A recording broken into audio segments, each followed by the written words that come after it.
afin de rassembler dans l'unité les enfants de Dieu dispersés. Jean 11, 52.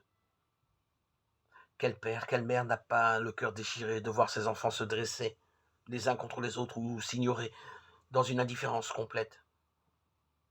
Dans la grande famille humaine, que de conflits, de haine, de rivalités sanglantes. Et s'il nous arrive de vouloir l'unité, nous la confondons trop souvent avec la dissolution des identités, l'abolition des différences ou la domination du plus fort qui impose sa culture. Il suffit pourtant de contempler le mystère de Dieu pour découvrir un autre modèle.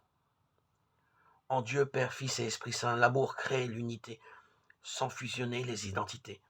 Or, justement, c'est son Fils que le Père envoie pour rassembler ses enfants sur la terre, pour qu'ils apprennent à se considérer comme des frères.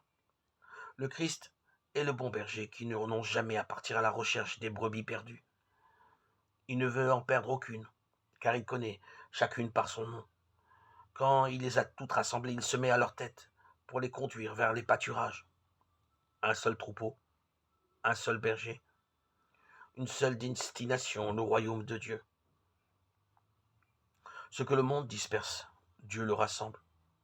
De membres épars, nous devenons un seul corps, en communion à la vie du Christ.